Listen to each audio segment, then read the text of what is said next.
So this here was our first compost pile. It was just an outline of concrete blocks. And that was back when we lived in our camper up front when we were building our log house. And used it for probably 3 years. And finally built the bigger one that we have. So I've been cleaning up around the firewood shed because eventually we're going to have to fix it. You can see above me the roof right here is all broken off. It had a big tree fall on it and busted this last section of the firewood shed. And eventually we're going to try to build that back. I'd like to do that this winter if I can. But I also just want to straighten things up around here. I want to be able to drive the tractor through this area right here. That's why I'm cleaning up all these blocks. Make it easier to get to the backside of the firewood shed. All right, last one. That's sure gonna make this a lot easier to mow.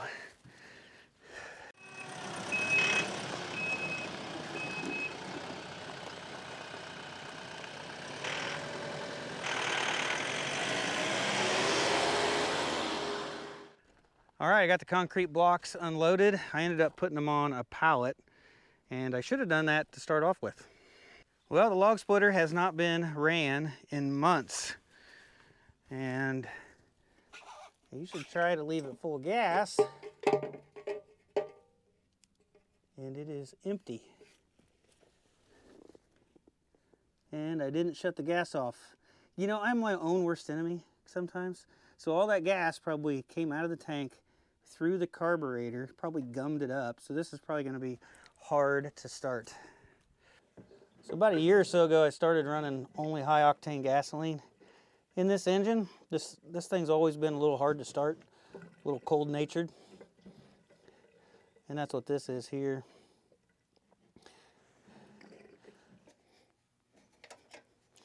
All right, here we go. How many pulls is it going to take? All right, so that was 8 pulls, but I forgot to turn it on. Like I said, I'm my own worst enemy. Seems like I always make everything harder on myself. Obviously, it's got enough gas in it now.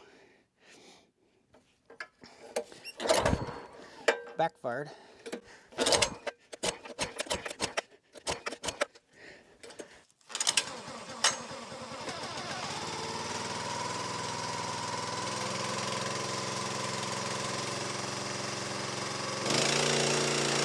Well, it ended up taking 10 pulls after I switched it on.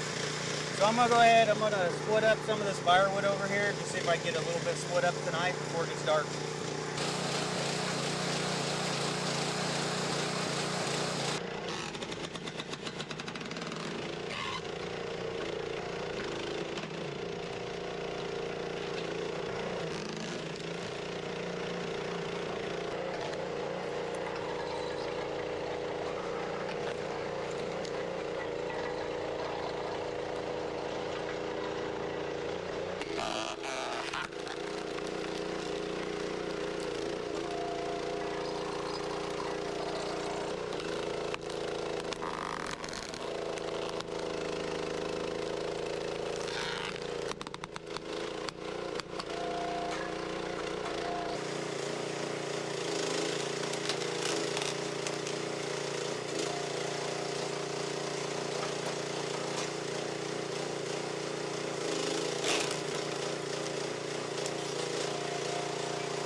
I turned the gas off this time.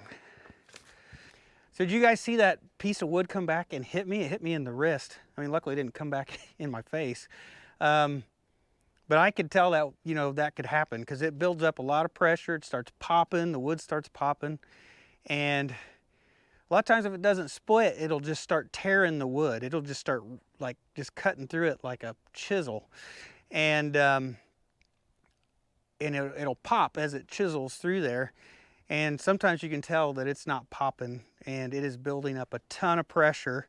And when it goes just like that and it can fly. So this is a black diamond 25-ton log splitter. I bought this probably 3-4 years ago. They don't even make this one anymore. I think the smallest one they make now is a 27. And I think it's pretty much the same. It's just a little bit more powerful. But I've had a lot of people ask me how this log splitter does, and this 25-ton one, I've never had it not split something. If it doesn't split it, it will slowly just chisel through and just tear. It just basically tears the wood and chisels through it. So I've had a lot of good luck with this log splitter. The only thing I've had wrong on it is the vent on it. I broke the vent off. It is actually just right here. There's supposed to be a vent cap right here. This is where you fill up. It's threaded in there. I can still unthread it. This is where you fill up the hydraulic fluid. So I can still take this out and I can still get to the dipstick, which looks like I need to add some. And that cap, that vent cap broke off of there, which it's right below this. So I think what happened, a piece of wood has fallen down and hit that and broke it. That's been probably the only problem I've had with it. I need to buy a new vent for it. But it's been a good log splitter, but man, that twisted wood like this, I mean, this stuff, the grain is not even straight. It's all curved and, you know, it just wants to tear. I mean, you can see how twisted, just look at that, how twisted that is. The grain comes up here, it turns around this way and goes that way. It's just very twisted wood. It's crazy this time of year, the sun goes down really quick. I bet you I wasn't splitting wood for 20 minutes. And the sun is already down behind the trees. So Rebecca is actually working late tonight. So I'm gonna have to go ahead and get all the animal chores done. The steers, they gave up on me. They were mooing at me the whole time I was cleaning up these concrete blocks because they wanted fed. But let's go ahead and just finish up this evening. We'll get the animal chores done, get everybody fed and put away for the night. Once the steers hear me fill up this bucket, they're gonna come running, so we gotta try to beat them to the feed trough.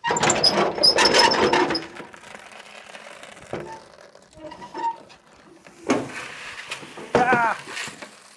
Okay, maybe I tried a little too much.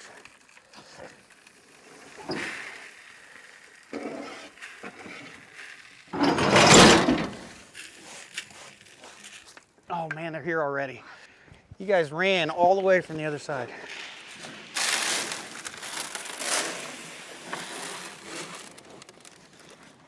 Sorry, I didn't really spread it out very well.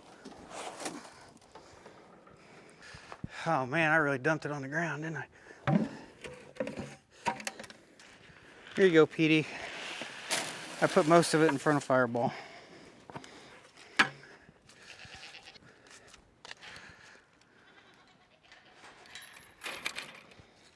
That always happens. It gets my glove every time. Well, I still need to order an end to fix this 3/4 inch hose. So every night I'm hooking this up to fill up their water trough, and it takes forever. It's a 150-gallon tank and it's over halfway empty.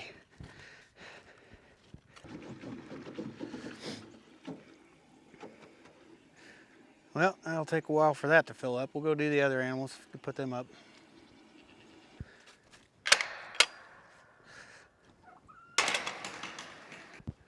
Well, it's dark enough that all the chickens, looks like they're already up. All right, I'll show you our trick to putting the turkeys up. First, we got to open these two doors so that they make a nice path into where we store the turkeys. All right. All right, go on in. They're getting better. See, watch. They just walked right in to the barn. Problem is, some of them go the wrong place. I should have shut this door. Come on. The other turkey, Gertie, she's already in there. Just gotta get these 4 in there. Go in, and in they go. All 5 turkeys in the pen.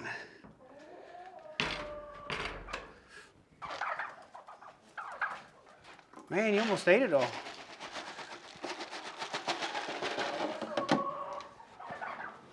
Look out, girls. Gotta fill up your water bowl.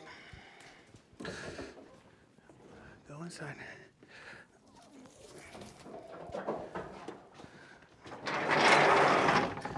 All right, this barn's done. Now we just gotta do the pigs. Just gotta feed them.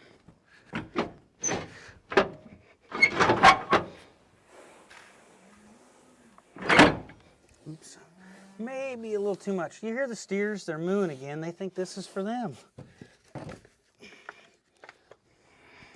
Pigs ain't completely out of food yet, but they've been eating quite a bit.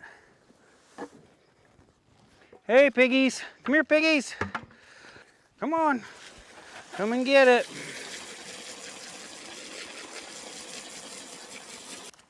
Oh, I hear Rebecca. She's home from work. How was your day? Pretty bad? Long. Long day? Yeah. Yep. Yep. I had supper in the hospital cafeteria. That sounds like a great supper. 3 chicken strips. Do you miss me? Come here. You miss me? Even when she doesn't do chores, she still has to come out here and love all over Fireball. Well, I was out here for a long time with him the other night filling that water thing up. I thought he was going to shove me right into the electric wire. He was getting a little too playful with you, wasn't he? Yeah, he was. Whenever I'd stop petting him, he'd put his head down and just shove me right backwards. Yeah. He'd only stop if I petted his back, and then he'd just be all calm. But the moment you stop petting him, he'd start headbutting you a little bit, huh? Yeah, he'd just give me a little shove with his head. I'm like, you don't realize how strong you are. Mm-hmm, they are strong. It's chilly today. It is. Wonder what time our power came back on. I don't know. I was hoping maybe you looked at the app to see when the power got, Well, if you checked I looked at work at like 9 o'clock. It was still out. Yeah. So our power went out this morning. yeah. Yeah, at 4:30 in the morning, Rebecca was in the shower. Yes. And the power went out. It's very dark. Yes. So I put like a little lantern inside of her, inside the bathroom. And I told her she better get done real quick because she was going to run out of hot water pretty fast. So after I put the lantern in the bathroom so she could see to dry off from the shower, I went downstairs. I was like, I'm going to go ahead and start the generator up. And I had a heck of a time getting it started. So there was two things today starting up for the first time, the log splitter and the generator. I bet you I pulled on that generator 20, 30 times. I didn't think I was going to get it, to be honest with you. And finally it came on. We were able to switch it over to that. And we got all ready for work, ran the generator for a couple hours, but the power was still out when we left. And we were looking at the app. You have an app on your phone. Yeah. And it showed everybody that was out of power.